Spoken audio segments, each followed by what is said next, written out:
இந்த வீடியோவில் எஸ்பிஓ அதாவது school of business organisation marketing plans பற்றி தான் நம்ம பார்க்க போகிறோம். This video sponsor by mod shopping app. Business கான்செப்டை பற்றி நம்ம பார்ப்போம். அது இங்கிலீஷில் இருக்குது. அதை நீங்கள் அப்படியே காப்பி பண்ணி கூகுளில் தமிழ் டிரான்ஸ்லேட் அதில் போய் பேஸ்ட் பண்ணி நீங்கள் டிரான்ஸ்லேட் பண்ணிங்களா தமிழில் வந்துடும். இதில் நான் சொல்கிறேன் பாருங்கள். டிஜிட்டல் மார்க்கெட்டிங் யோசனையும் கருத்தும் சிறியதை அடைவதாகும். பார்வையாளர்களும் அவர்கள் சந்தைக்கு ஒரு நிலையில் இருக்க வேண்டும். தங்களை அல்லது அவர்கள் விரும்பும் தயாரிப்புகள் சேவைகள் எஸ்பிஓவால் ஏற்றுக்கொள்ளப்பட்ட வணிக மாதிரியுடன் இது சாத்தியமானது. பயனர்கள் டிஜிட்டல் மார்க்கெட்டிங் பற்றி மட்டும் அறிய முடியாது, ஆனால் அத்தகைய கற்றல் உண்மையான உலக சூழலில் பயன்படுத்துங்கள் அப்படின்னு தான் அதில் சொல்கிறாங்க. மிஷன் அண்ட் விஷன் தேடும் நிறுவனங்களுக்கு இடையில் ஒரு இணைப்பாக இருக்க அவர்களின் பிராண்டையும் வரம்பை கொண்டு வரும் பயனர்களையும் ஊக்குவிக்கவும் அத்தகைய பிராண்டுகள் அர்த்தமுள்ளதாக இருக்கும் முன்னணி தளமாக மாற மற்றும் ஈடுபடும் பார்வையாளர்களுக்கு இடையிலான தொடர்புகள் உண்மையான வளர்ச்சி மற்றும் பரஸ்பர மதிப்பை இயக்குதல். இதை தாங்க சொல்லியிருக்காங்க. உங்களுக்கு நான் சொல்றது புரியலன்னா நீங்கள் கூகுள் டிரான்ஸ்லேட்டில் போய் தமிழில் நீங்கள் அதை பேஸ்ட் பண்ணி டிரான்ஸ்லேட் பண்ணீங்களா தமிழில் உங்களுக்கே கிடைக்கும். நீங்கள் அதை ஃபுல்லாக படித்து பார்த்து தெரிஞ்சுக்கலாம். பிளான் வேரியண்ட்டில் பாருங்கள். நம்ம கண்டிப்பாக ஃபேஸ்புக் இன்ஸ்டாகிராம் யூஸ் பண்ணணும். ஃபேஸ்புக் இன்ஸ்டாகிராம் கண்டிப்பாக நம்ம யூஸ் பண்ண தெரியணும். இதில் marketing executive, individual marketer, marketing associate இதை பற்றி நம்ம தெளிவாக பார்க்கலாம். மார்க்கெட்டிங் எக்ஸிக்யூட்டிவ் இது ஃப்ரீ பிளானுங்க. டெய்லி டாஸ்க் உண்டு. ஒரு நாளைக்கு ஒரு டாஸ்க்கு 5 ரூபாய் கொடுப்பாங்க. ரெஃபரலுக்கு ஒரு ரெஃபரலுக்கு 1000 ரூபாய் கொடுப்பாங்க. அதுவும் நீங்கள் 24 மணி நேரத்துக்குள்ளவே உங்கள் அக்கௌண்ட்டுக்கு அதை எடுத்துக்க முடியும். ரெஃபரலுக்கு லிமிட்டும் இருக்குது. லிமிட் 40 ரெஃபரல் தான் நீங்கள் கொடுக்க முடியும். இன்கேஸ் ஒரு 10 ரெஃபரல் நீங்கள் கொடுக்குறீங்கன்னா 10 ரெஃபரலுக்கு 10,000. Daily task 150. ரெண்டும் சேர்த்திங்களா 10,150. இது ஒரு நான் எக்ஸாம்பிளுக்கு சொல்கிறேன். நீங்கள் அதுக்கு மேலேயும் நீங்கள் ரெஃபர் பண்ணலாம். அதுக்கு மேலேன்னா 10 மெம்பர்ஸில் ஒரு 20, 30 அதுக்கு தகுந்த மாதிரி கால்குலேட் ஆகும். அடுத்து இண்டிவிஜுவல் மார்க்கெட்டர். இதில் நீங்கள் ஒரு கோர்ஸ் பர்ச்சேஸ் பண்ணுற மாதிரி இருக்கும். அதாவது எஸ்பிஓ கம்பெனியோட டைப்பில் இருக்கிற எஜுகேஸ்ட் அப்படின்ற ஒரு கம்பெனியில் நீங்கள் இந்த கோர்ஸ் 5,999 ரூபா மதிப்புள்ள இந்த கோர்ஸை நீங்கள் பர்ச்சேஸ் பண்ணுற மாதிரி இருக்கும். இது பர்ச்சேஸ் பண்ணுறதுனால மார்க்கெட்டிங் எக்ஸிக்யூட்டிவ்லேருந்து இண்டிவிஜுவல் மார்க்கெட்டராக நீங்கள் மாறிடுவீங்க.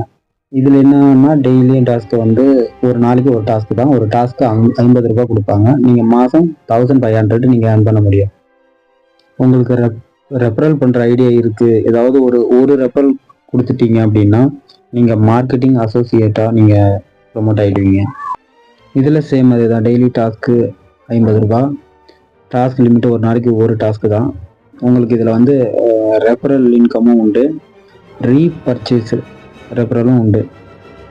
ரீபர்ச்சேஸ்னால் அப்படின்னா நீங்கள் 20,000 ஏர்ன் பண்ணிட்டீங்க அப்படின்னா திரும்பவும் நீங்கள் ரீபர்ச்சேஸ் பண்ணணும்.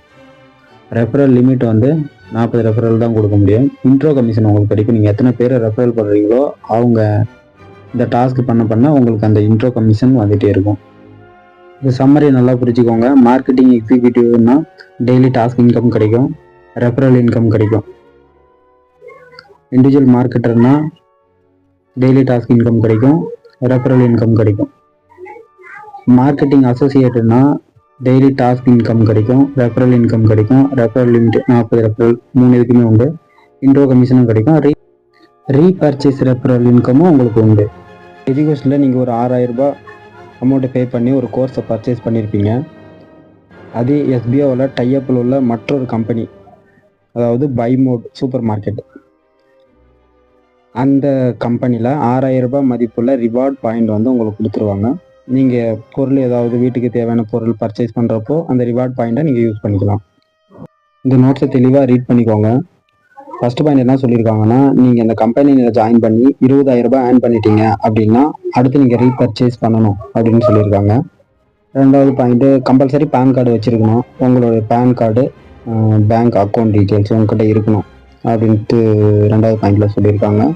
கண்டிப்பாக நீங்கள் இதில் ஜாயின் பண்ணி, அதாவது ஃப்ரீ ஐடியில் கூட நீங்கள் ஜாயின் பண்ணி நீங்கள் 5 நாள் ஒர்க் பண்ணவில்லை அப்படி என்றால் உங்களுடைய அக்கௌண்ட் க்ளோஸ் பண்ணிவிடுவாங்க. அடுத்து க்ளோஸ் பண்ணி திரும்பவும் நீங்கள் ஜாயின் பண்ணணும்னு நினச்சிங்களா உங்களுடைய பேன் கார்டு, அக்கௌண்ட் நம்பர் வேறு ஏதாவது தான் இருக்கணும். உங்களுக்கே தெரியும் பேன் கார்டு 2 பேன் கார்டுலாம் வராது, ஒரு பேன் கார்டு தான் கொடுப்பாங்க. அந்த பேன் கார்டை அந்த அக்கௌண்ட்டை வச்சு நீங்கள் திருப்பி இதில் வந்து ஒர்க் பண்ண முடியாது. நீங்கள் ரெஃபரல் பண்ணுறீங்க அப்படின்னா அந்த ரெஃபரல் இன்கம் வித்தின் 24 ஹவர்ஸ்க்குள்ளே உங்கள் அக்கௌண்ட்டுக்கு வந்து கிரெடிட் ஆகிடும் அப்படின்னு அடுத்த பாயிண்டில் சொல்லியிருக்காங்க. அடுத்த பாயிண்டில் பணி வருமானம் மற்றும் அறிமுக வருமானம் மாதந்தோறும் வரவு வைக்கப்படுகின்றன அப்படின்னு சொல்லியிருக்காங்க. அதுவும் இல்லாமல் இதில் நீங்கள் ஜாயின் பண்ணுறது முழுக்க முழுக்க உங்களோட விருப்பம், அதுவும் அதில் சொல்லியிருக்காங்க. கண்டிப்பாக 18 வயசுக்கு மேலே 18 வயசு ஃபுல்லாக இருக்கணும்னு சொல்லியிருக்காங்க. உங்களுக்கு இங்கிலீஷ் அண்டர்ஸ்டாண்ட் ஆகலை அப்படின்னா அது நீங்கள் காப்பி பண்ணிக்கோங்க.